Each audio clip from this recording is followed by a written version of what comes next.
Votre arrière-arrière-grand-mère pouvait préparer un poulet avant le lever du soleil. Elle pouvait conserver de la viande pendant 6 mois sans réfrigérateur, allumer un feu sous la pluie, s'orienter grâce à la lumière des étoiles, mettre au monde un bébé, coudre un manteau de toutes pièces, et elle faisait tout cela en élevant 6 enfants dans une maison sans eau courante. Vous avez appelé votre propriétaire la semaine dernière parce que vous ne saviez pas comment réinitialiser un disjoncteur. Ce n'est pas une insulte, c'est un diagnostic.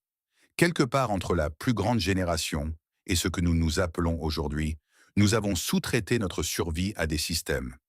Réseaux électriques, chaînes d'approvisionnement, Google, le rectangle magique et lumineux dans votre poche qui répond à toutes les questions, sauf celles qui comptent quand les lumières s'éteignent. Et ces systèmes fonctionnent très bien jusqu'à ce qu'ils ne fonctionnent plus.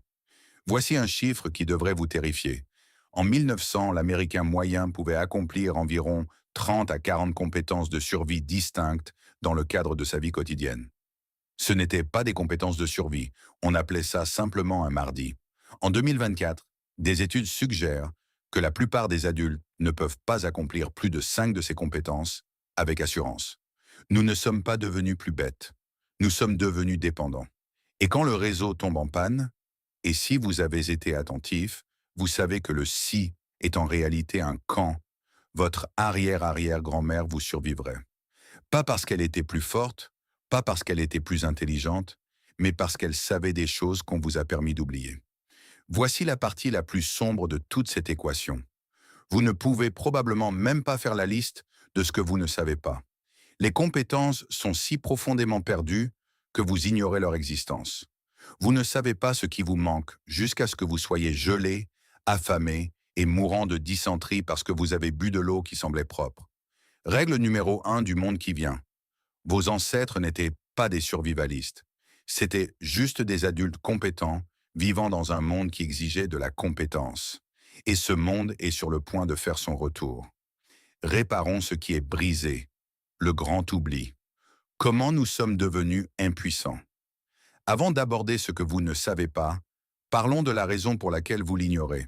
Parce que ce n'était pas un accident. C'était un marché et vous vous êtes fait avoir. Imaginez l'Amérique en 1900. 40% de la population vit dans des fermes. Les compétences ne sont pas des passe-temps. Ce ne sont pas des projets de week-end pour banlieusards qui s'ennuient. Elles font la différence entre manger et mourir de faim, entre la chaleur et l'hypothermie, entre vos enfants qui vivent et vos enfants qui meurent. Un enfant apprend à allumer un feu dès l'âge de 8 ans, non pas parce que c'est une activité amusante, mais parce que s'il ne le peut pas, il est inutile. Et les gens inutiles ne survivent pas aux hivers. Vient ensuite la transition, 1940 à 1970. Le boom de l'après-guerre apporte machines à laver, réfrigérateurs, aliments transformés, vie en banlieue. Soudain, pour la première fois dans l'histoire de l'humanité, ces compétences deviennent optionnelles. Et c'est là que la chaîne se brise. Des parents qui ont grandi pendant la dépression, qui savent exactement comment conserver la nourriture, réparer les vêtements et allumer des feux sous la pluie, regardent leurs enfants et pensent « Nous avons travaillé dur pour qu'ils n'aient pas à le faire ». Intention noble, résultat catastrophique. En 1970, les fours à micro-ondes deviennent la norme. La restauration rapide est partout. Les vêtements sont jetables. La phrase « Pourquoi apprendre à coudre quand les vêtements sont bon marché ?» entre dans le vocabulaire culturel. L'économie domestique est supprimée des programmes scolaires. Les cours d'atelier suivent. Et puis vient le clou final, le smartphone, le rectangle magique qui crée l'illusion la plus dangereuse de l'histoire de l'humanité. L'illusion de la connaissance. Je pourrais apprendre ça si j'en avais besoin. Non, vous ne le pourriez pas parce que l'apprentissage demande du temps que vous n'aurez pas. L'apprentissage demande une pratique que vous n'avez pas faite. L'apprentissage demande des outils que vous ne possédez pas et des matériaux que vous ne pourrez pas trouver quand tout le monde les cherchera aussi. Le mensonge confortable de l'ère moderne est que l'information équivaut à la capacité. Ce n'est pas le cas. Regarder une vidéo YouTube sur l'allumage d'un feu n'est pas la même chose que d'allumer un feu. Et quand vous êtes en hypothermie, que vos mains tremblent, que le bois est mouillé et qu'il n'y a aucun algorithme pour vous sauver, cette distinction devient très, très claire. Voici le calcul de la dépendance moderne. Suivez votre café du matin, de l'électricité pour le préparer, du gaz naturel ou de l'électricité pour chauffer l'eau. un système d'eau municipal pour remplir la cafetière, une chaîne d'approvisionnement mondiale pour importer les grains, des navires porte-conteneurs traversant les océans, des systèmes pétroliers et de carburant pour alimenter ces navires, des systèmes bancaires pour permettre les transactions, des réseaux de communication pour coordonner tout cela. Un seul maillon faible n'importe où dans cette chaîne. Plus de café. Appliquez maintenant cette analyse à tout ce que vous consommez, tout ce sur quoi vous comptez. Vous trouverez partout le même réseau fragile. Le café de vos grands-parents, grains stockés, moulins à main, feu, eau du puits, deux dépendances, leur propre travail et leurs propres réserves. Nous avons troqué la résilience contre l'efficacité. Nous avons fait une affaire fantastique jusqu'au moment où l'accord s'effondre. Le feu, la compétence qui sépare les vivants de ceux qui gèlent. Alors, vous avez un briquet. Félicitations. Vous avez un point de défaillance unique avec une réserve de carburant limitée et un mécanisme qui se brise lorsqu'il est mouillé.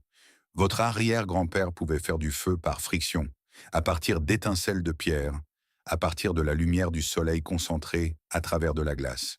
Il pouvait le faire sous la pluie, sous la neige, dans des conditions qui vous feraient pleurer sur votre briquet bic inutile. Voici une statistique qui devrait vous empêcher de dormir. 83% des adultes américains n'ont jamais allumé un feu sans allumette ou briquet. Parmi ceux qui ont essayé, 94% ont échoué en moins de 30 minutes.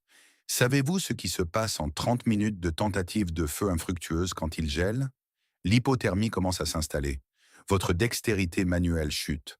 Votre pensée devient floue. Et vos chances de réussir à allumer ce feu chutent en même temps que votre température corporelle. Le feu n'est pas qu'une seule compétence. Le feu est la compétence maîtresse. Il permet tout le reste. La purification de l'eau, vous devez la faire bouillir. Cuire des aliments, le feu. Rester au chaud, le feu. Signaler un secours, 3 feux en triangle. La stabilité psychologique dans une situation de survie. Rien ne maintient le moral comme un feu. Vos ancêtres comprenaient que le feu était le fondement de la survie. Ils ont bâti des civilisations entières autour de sa maîtrise, et vous ne pouvez pas en faire sans un briquet de station-service. La science n'est pas compliquée. Le feu a besoin de 3 choses, de la chaleur, du combustible et de l'oxygène. Les méthodes de friction, le forêt à arc, le forêt à main, fonctionnent en générant de la chaleur par un mouvement rapide. La structure cellulaire du bois sec se décompose vers 300 degrés, 572 degrés. Faites-le chauffer suffisamment, ajoutez de l'oxygène, vous obtenez l'allumage. Le problème est de générer cette chaleur sans outils modernes. Ce n'est pas impossible.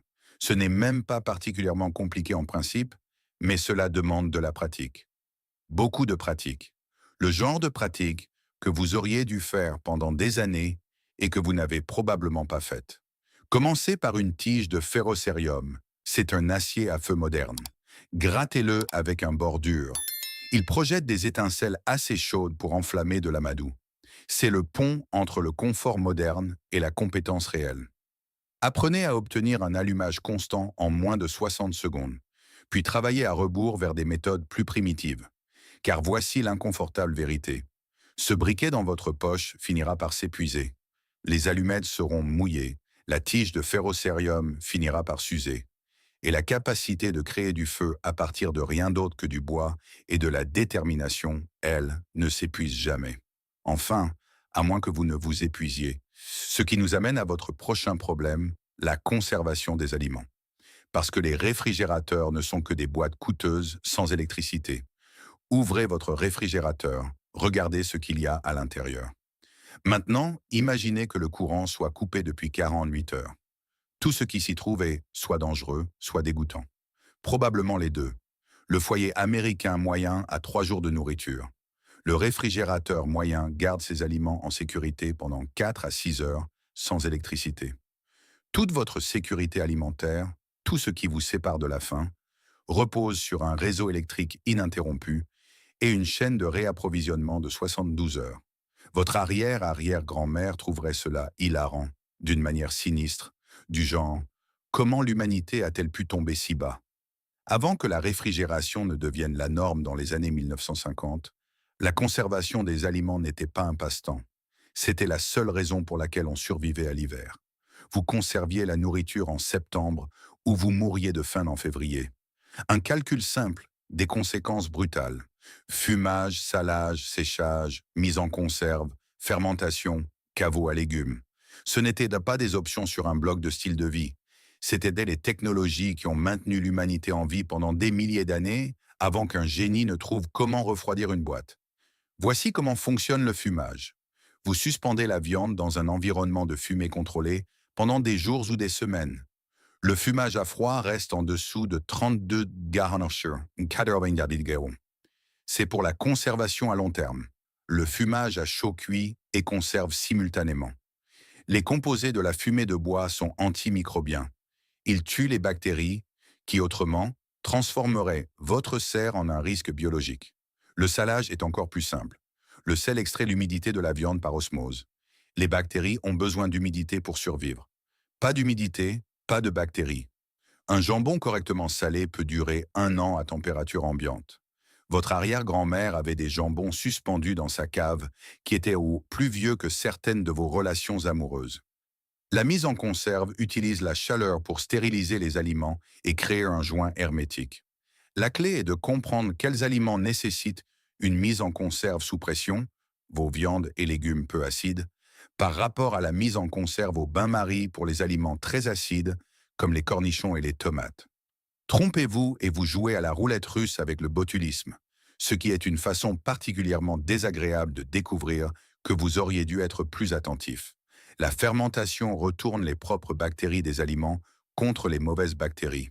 La choucroute, le kimchi, les cornichons, ce ne sont pas seulement des aliments, ce sont des technologies de conservation.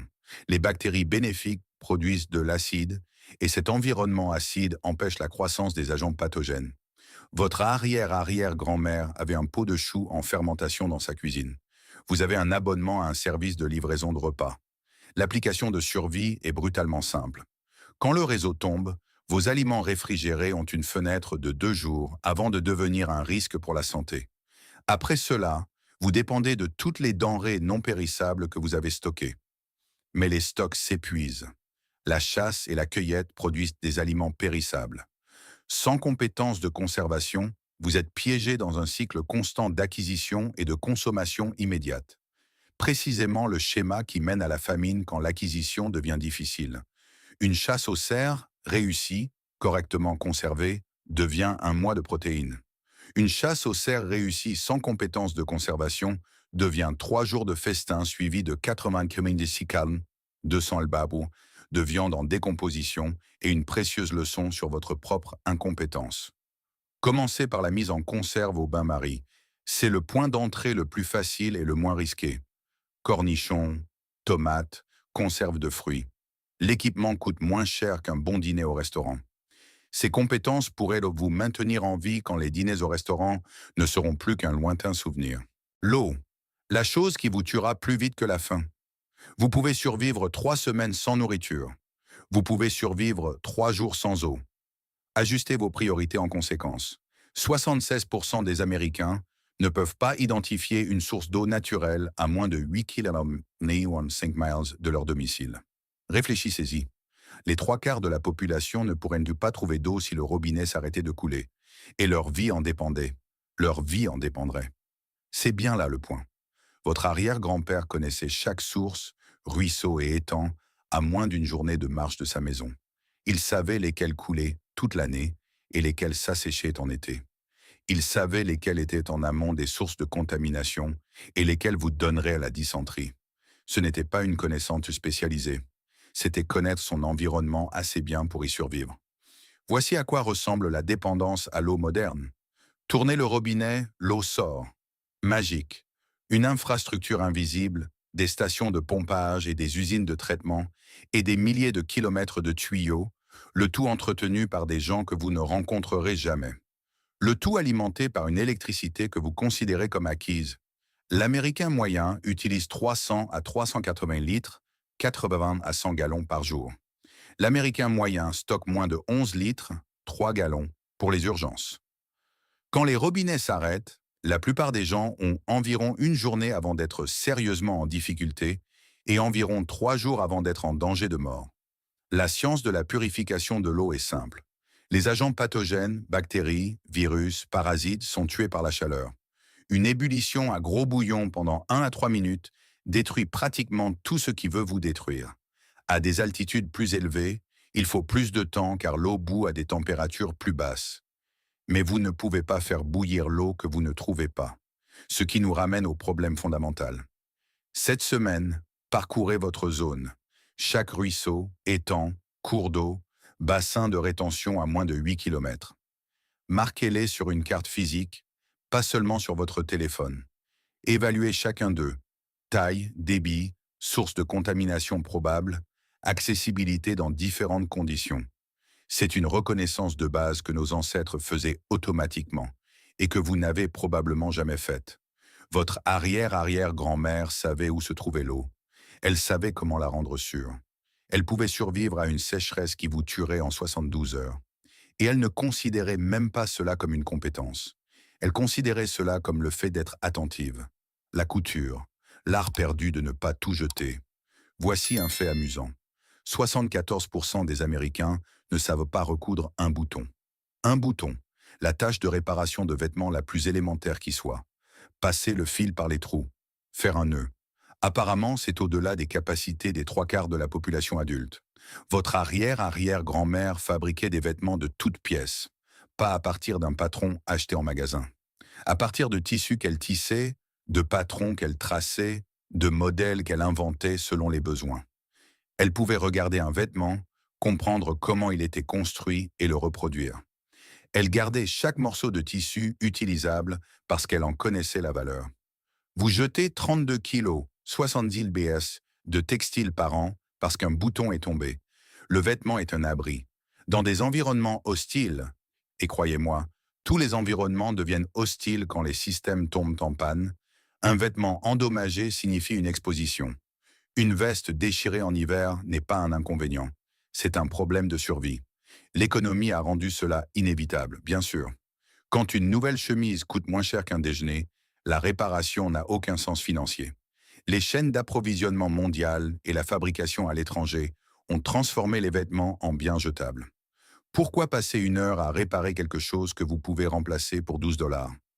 La réponse devient évidente quand il n'y a plus de chemise à 12 $, quand la chaîne d'approvisionnement est rompue et que les magasins sont vides. Et ce que vous portez et ce que vous avez, potentiellement pour des années, alors ce bouton compte. Cette couture déchirée compte. La capacité de rapiécer, de raccommoder et d'entretenir devient la différence entre être vêtu et être vulnérable. Au-delà de la réparation, il y a la fabrication. Une connaissance de base en couture signifie que vous pouvez créer à partir de matières premières. La toile devient des sacs. Les chutes de tissu deviennent des bandages, des pièces de réparation, de l'étanchéité. Le cuir devient des draps, des lanières, des réparations.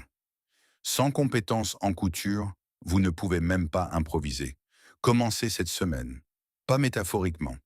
En vrai, cousez un bouton sur quelque chose. Retirez-en un d'une chemise à laquelle vous ne tenez pas, puis remettez-le. Cela prend 10 minutes et vous enseigne la mécanique de base de la manipulation de l'aiguille et du fil. Ensuite, posez une pièce. Trouvez un vêtement usé. Coupez un morceau de tissu sur autre chose. Fixez-le. Apprenez le point avant, le point arrière, le point de surjet. Ce n'est pas compliqué. Un enfant de 10 ans pourrait les apprendre en un après-midi. Votre arrière-arrière-grand-mère l'a fait. Le fait que cela ressemble à une révélation plutôt qu'à du bon sens est toute la preuve dont vous avez besoin pour voir à quel point nous sommes tombés bas. La navigation. Parce que le GPS n'est qu'un satellite de devenir inutile. Question rapide. Si votre téléphone mourait à l'instant et que vous deviez rentrer chez vous depuis un endroit inconnu, pourriez-vous le faire? Si vous avez hésité, vous avez un problème. 67% des Américains de moins de 40 ans ne savent pas lire une carte papier avec assurance. 78% n'ont jamais utilisé de boussole.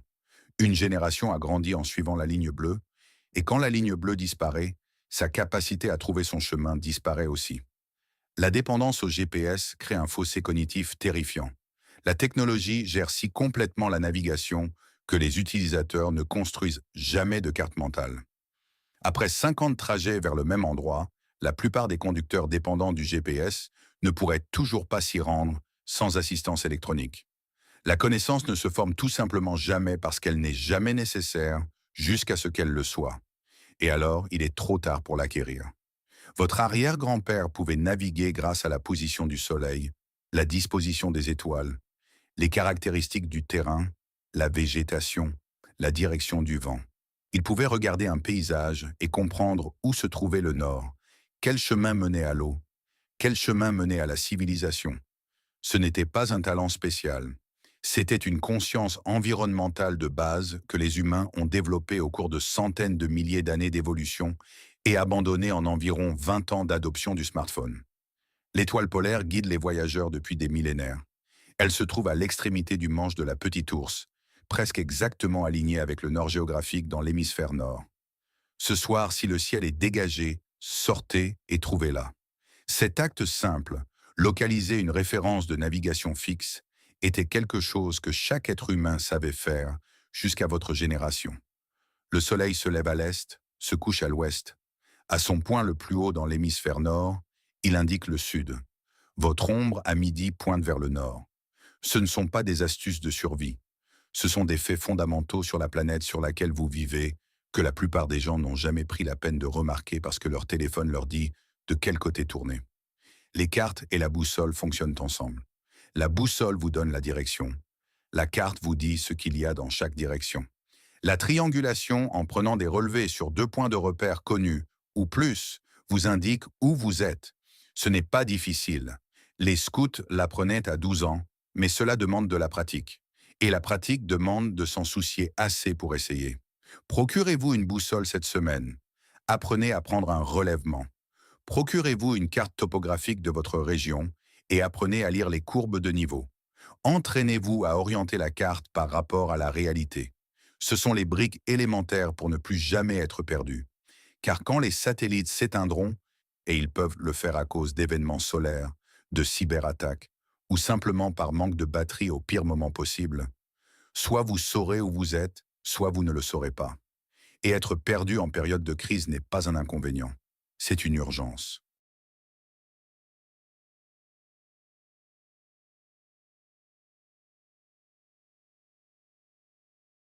Cuisiner au-delà des instructions du micro-ondes.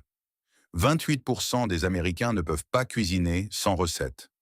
19% ne cuisinent pas du tout, jamais. Laissez cette idée infuser. Près d'un adulte sur 5 a complètement externalisé la fonction de survie la plus élémentaire, transformer des matières premières en nourriture, aux restaurants, aux services de livraison et aux fabricants de plats surgelés. Votre arrière-arrière-grand-mère pouvait regarder un garde-manger rempli d'ingrédients bruts et produire un repas. Non pas parce qu'elle était un génie culinaire, mais parce que c'est ce que cuisiner signifiait avant que cuisiner ne devienne suivre les instructions sur une boîte. La cuisine moderne est un simulacre. Recettes sur téléphone, ingrédients pré-préparés du magasin, appareils électriques qui gèrent les parties difficiles. Retirez un seul élément de cette équation. Pas de recette, ingrédients bruts, pas d'électricité, et la plupart des gens sont impuissants. La vraie compétence n'est pas de suivre des instructions, c'est de comprendre les principes. La chaleur dénature les protéines. C'est pourquoi la viande change de couleur et de texture à la cuisson. La réaction de Maillard crée le brunissement et la saveur. C'est la chimie qui opère lorsque vous saisissez de la viande ou grillez du pain. La gélatinisation de l'amidon est ce qui fait lever le pain et ramollir les pâtes. Comprendre le pourquoi vous permet d'adapter le comment. La cuisine au feu nécessite une gestion de la chaleur que les appareils modernes gèrent automatiquement. Vous ne tournez pas un bouton. Vous rapprochez ou éloignez les aliments des braises. Utilisez différentes zones de chaleur. Comprenez la différence entre cuisiner sur les flammes et cuisiner sur les braises. Les flammes sont impressionnantes. Les braises font le travail. Les flammes carbonisent l'extérieur avant que l'intérieur ne soit cuit. Les braises fournissent une chaleur constante et contrôlable qui cuit uniformément. Votre arrière-grand-mère le savait intuitivement. Vous êtes probablement encore en train de tout brûler sur votre barbecue de jardin. Le pain est l'étude de cas. Farine, eau, sel, levure. 4 ingrédients. Le fondement de la nutrition humaine depuis 10 000 ans. L'aliment de base le plus simple qui existe. Et la plupart des adultes modernes n'en ont jamais fait. Ne pourraient non pas en faire si leur vie en dépendait. Faire du pain vous enseigne la levure, un organisme vivant qui produit du dioxyde de carbone lorsqu'il est nourri de sucre, créant les bulles qui font lever le pain. Cela vous enseigne le développement du gluten, le réseau protéique créé par le pétrissage qui donne sa structure au pain. Cela vous enseigne la température. Trop chaud tue la levure, trop froid la ralentit. Faites du pain cette semaine à partir de farine, d'eau, de levure et de sel. Pas d'une boîte, pas d'un mélange, mais à partir des ingrédients réels que les humains utilisent depuis des millénaires. Échouez, réessayez, apprenez de vos échecs. Parce que quand le courant sera coupé, que les applications de livraison cesseront de fonctionner et que l'épicerie sera vide, la capacité de transformer des ingrédients bruts en nourriture en n'utilisant rien d'autre que le feu et la connaissance devient la capacité de survivre. Premier secours parce que le 15 ou le 911 ne vient pas toujours. Temps de réponse moyen d'une ambulance, 7 à 14 minutes.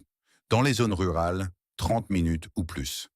Lors d'une catastrophe majeure, quand tout le monde a besoin d'aide simultanément, des heures, des jours, jamais.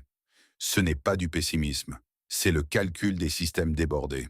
Seulement 30% des Américains ont une formation en premier secours. Moins de 5% sauraient poser une attelle de base. La réponse par défaut à toute situation médicale est devenue « Appelez quelqu'un qui sait ce qu'il fait ». Ce qui fonctionne très bien jusqu'à ce que personne ne vienne. Votre arrière-arrière-grand-mère était celle qui savait ce qu'elle faisait. Les médecins étaient chers, éloignés et souvent indisponibles. Les antibiotiques n'ont existé qu'à partir des années 1940. Chaque foyer avait quelqu'un capable de gérer des situations médicales de base. Non parce qu'il le voulait, mais parce que l'alternative était de regarder les gens souffrir et mourir de conditions traitables. Le soin des plaies, c'est la base. Nettoyer la plaie, contrôler le saignement, prévenir l'infection, protéger pendant la guérison. Ces 4 étapes gèrent la majorité des situations de traumatisme. Votre arrière-arrière-grand-mère le faisait avec du tissu bouilli, du miel et des herbes. Vous pouvez le faire avec des fournitures modernes si vous les avez et savez comment les utiliser. Le contrôle des saignements compte plus que la plupart des gens ne le pensent. Une artère fémorale sectionnée peut entraîner la mort en 3 minutes. Une mauvaise coupure peut mener au choc en 15. La pression contrôle le saignement. Les points de pression réduisent le flux vers les extrémités. Les garrots sont le dernier recours pour les membres. Mais savoir quand et comment les appliquer sauve des vies. La médecine par les plantes que connaissaient vos ancêtres n'était pas de la superstition. C'était de l'ethnobotanique, la connaissance accumulée des propriétés des plantes développées sur des milliers d'années.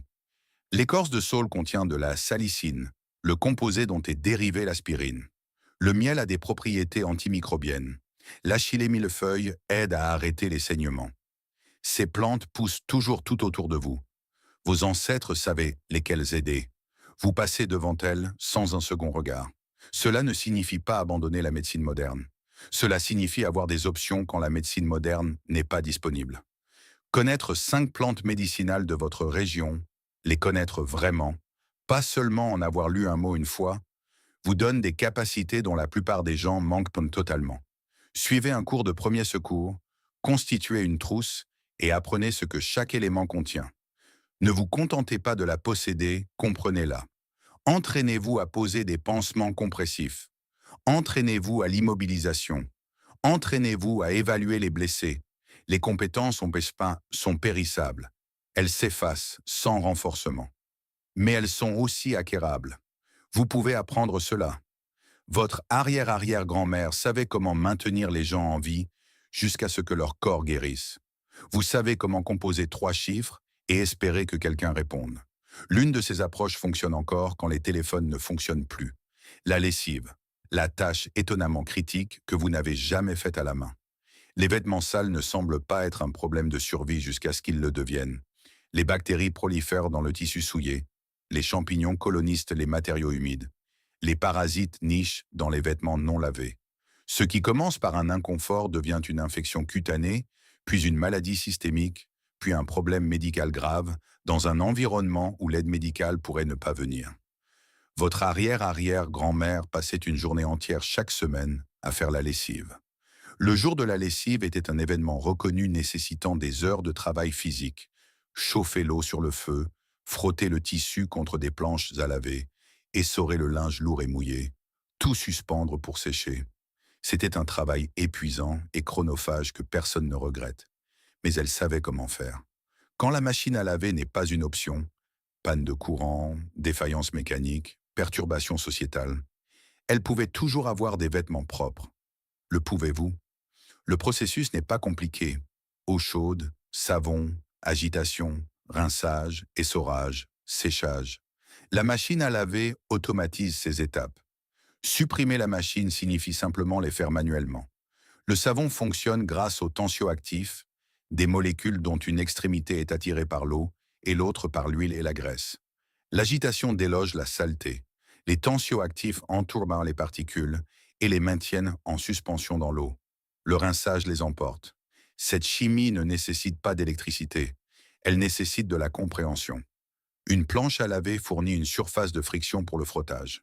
La surface striée augmente l'agitation lorsque vous y frottez le tissu, délogeant la saleté plus efficacement que le simple frottage à la main. Elle coûte environ 20 $ et fonctionne indéfiniment. L'essorage élimine l'excès d'eau pour que les vêtements sèchent en plus vite. L'essoreuse à manivelle qu'utilisait votre arrière-grand-mère était une économie de travail significative. 2 rouleaux pressant l'eau hors du tissu. Vous pouvez vous en approcher en tordant le linge, mais c'est un travail plus dur pour de moins bons résultats.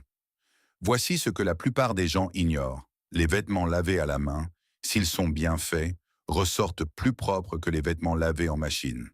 L'attention individuelle portée aux tâches et aux zones très sales, la capacité d'ajuster la technique pour différents tissus. Les machines ne peuvent pas rivaliser avec cela.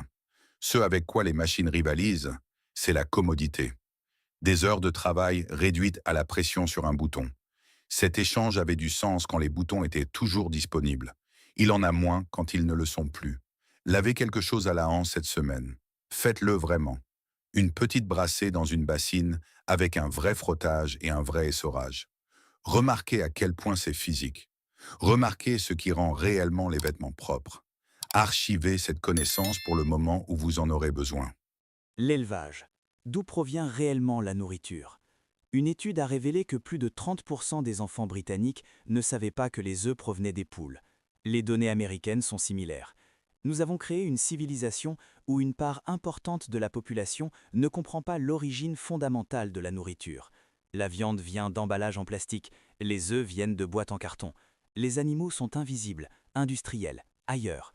Votre arrière-arrière-grand-mère gardait des poules dans son jardin, non pas parce qu'elle était fermière, mais parce que c'était ainsi qu'on avait des œufs, des protéines fiables et renouvelables qui ne nécessitaient rien d'autre que des restes, des insectes et des soins de base. 6 poules produisent environ 4 à 5 œufs par jour pendant la saison de ponte. Ce sont des protéines durables pour une petite famille, indéfiniment, à partir d'animaux qui mangent des déchets de cuisine et des mauvaises herbes. Comparez cela à la nourriture stockée, qui s'épuise, ou à la chasse, qui est irrégulière, ou à la cueillette, qui fournit des protéines limitées. La nature renouvelable du bétail est l'avantage clé. Les animaux se reproduisent, les plantes repoussent, ce sont des sources de nourriture durable. Les boîtes de conserve et les emballages sont finis. La survie à long terme nécessite de la production, pas seulement de la consommation. Les poules de basse-cour étaient la norme en Amérique jusqu'à très récemment. Les lois de zonage, le développement des banlieues et l'agriculture industrielle se sont combinés pour les éliminer de la plupart des zones. Mais les lois changent dans de nombreux endroits. L'élevage de poules urbaines est légal dans plus de municipalités que la plupart des gens ne le pensent. Les bases ne sont pas compliquées. Protégez-les des prédateurs, c'est critique car un renard ou un raton laveur peut éliminer tout un troupeau en une nuit. Nourrissez-les de manière appropriée, un aliment commercial complété par des restes convient très bien. Ramassez les œufs quotidiennement. Guettez les signes de maladie. C'est le fondement. La partie inconfortable est la transformation. Si vous gardez des poules uniquement pour les œufs, vous pouvez éviter cela. Mais si vous les gardez pour la viande, ou si vous avez des poules vieillissantes qui ne pondent plus, vous devez savoir comment les tuer, les plumer et les préparer. C'était une connaissance normale pendant toute l'histoire humaine. Votre arrière-arrière-grand-mère le faisait sans sourciller. Cette compétence nécessite plus d'investissement que les autres. De l'espace, une autorisation légale, un engagement continu. Commencez par vérifier si c'est seulement autorisé là où vous vivez. Si c'est le cas, rendez visite à quelqu'un qui a des poules. Apprenez ce que cela implique réellement avant de vous engager. Ce n'est pas un passe-temps occasionnel qu'on adopte en un après-midi, mais comprendre que votre nourriture vient d'être vivant, que quelqu'un doit les élever, les soigner et finalement les transformer, que les emballages sous plastique du magasin représentent des systèmes qui pourraient échouer. Cette compréhension compte, même si vous n'avez jamais de poule vous-même. Les outils, parce que tout nécessite quelque chose. 45% des milléniaux ne pourraient pas citer les fonctions d'outils de base comme une clé, un tournevis et un marteau. 76% n'ont jamais affûté d'outils tranchants. Nous avons élevé une génération qui ne sait pas utiliser les instruments fondamentaux de la civilisation. Les objets qui construisent l'abri, transforment les matériaux, créent et réparent tout ce dont nous avons besoin. Ce sont des mystères, des boîtes noires à éviter ou à confier à un professionnel. Votre arrière-grand-père pouvait affûter une hache, remplacer un manche, entretenir chaque outil qu'il possédait et réparer la plupart des choses qui se cassaient sur sa propriété. Non pas parce qu'il était particulièrement doué, mais parce que c'est ce que faisaient les adultes compétents. Un homme qui ne pouvait pas entretenir ses outils n'était pas considéré comme pleinement fonctionnel. L'économie, encore une fois, a rendu cela inévitable. Les outils électriques sont bon marché, les services professionnels sont disponibles. Les produits jetables signifient que rien n'a besoin d'être réparé, car le remplacement coûte moins cher que la réparation. Pourquoi passer une heure à réparer quelque chose quand on peut en acheter un neuf pour 20 $? La réponse apparaît quand il n'y a plus de remplacement à 20 $, quand les chaînes d'approvisionnement se rompent, que les magasins ferment et que ce que vous avez est ce que vous avez. Alors la capacité d'entretenir, de réparer et d'improviser devient essentielle. L'affûtage est la compétence d'entrée. Chaque outil tranchant, couteau, hache, ciseaux, scie, nécessite un affûtage périodique. Les outils émoussés sont dangereux. Ils glissent au lieu de couper, entraînant des blessures et de l'inefficacité. Ils demandent plus de force et font un moins bon travail. Votre arrière-grand-père passait du temps chaque semaine à entretenir les tranchants. Le principe est simple. On enlève de la matière sur le tranchant à un angle constant jusqu'à créer un nouveau bord affûté. Des pierres à aiguiser pour les couteaux, des limes pour les haches. La technique spécifique varie selon l'outil, mais le concept est universel. Prenez un couteau, prenez une pierre à aiguiser de base. Apprenez à entretenir un tranchant. Cela prend peut-être 1 heure pour apprendre convenablement et peut-être 10 heures pour devenir vraiment bon. La compétence se transfère à chaque outil tranchant que vous utiliserez. Au-delà de l'affûtage, il y a la réparation. Les manches se cassent, les mécanismes s'usent, les choses tombent en morceaux. La mentalité de réparation. Examiner un objet cassé, comprendre comment il fonctionne, trouver comment le réparer, était le mode par défaut pendant toute l'histoire de l'humanité. Elle n'est devenue inhabituelle qu'au cours des dernières décennies. Regardez les outils que vous possédez. Savez-vous comment les entretenir? Pourriez-vous les réparer s'ils se cassaient? Pourriez-vous les utiliser efficacement pour leur usage prévu? Sinon, commencez à apprendre. Parce que quand, achetez-en simplement un nouveau, cesse d'être une option. Réparer ce que vous avez devient la seule option. L'inconfortable calcul de votre incompétence. Additionnons tout cela.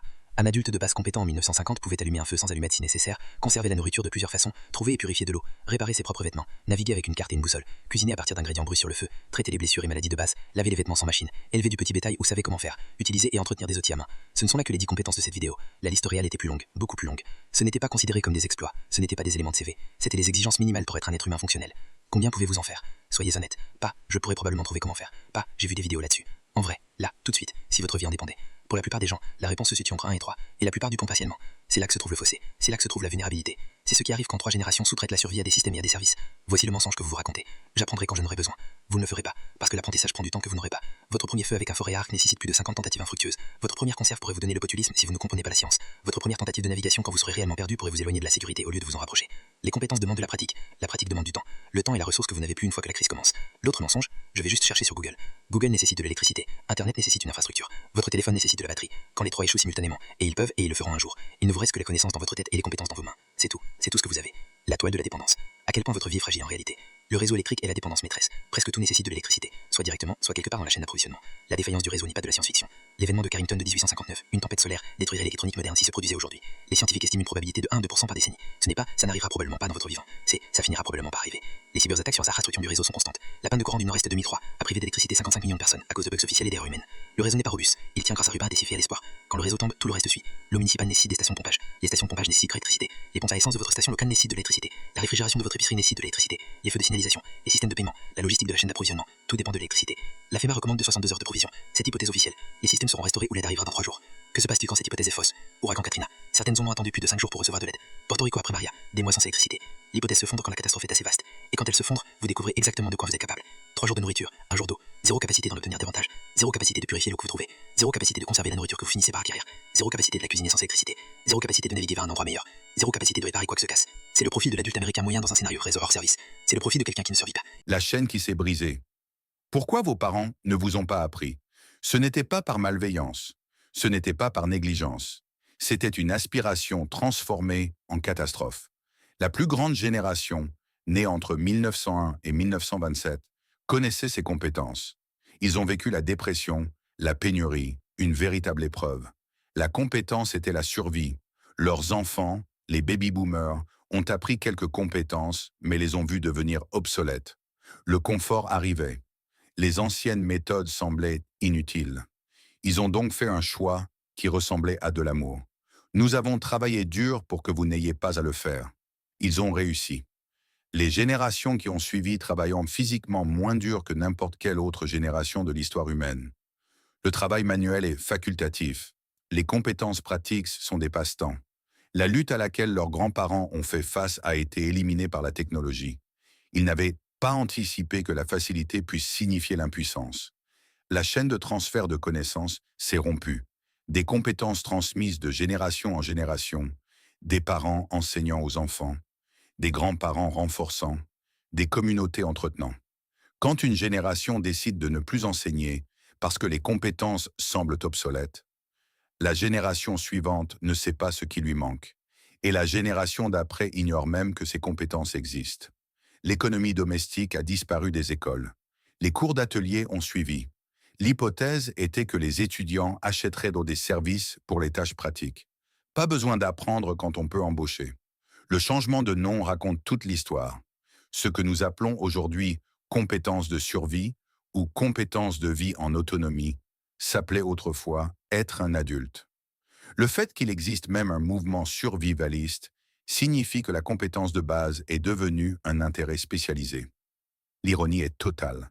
Des compétences qui étaient autrefois des exigences de base pour l'âge adulte sont maintenant des passe-temps marginaux et les gens qui les pratiquent sont considérés comme des excentriques.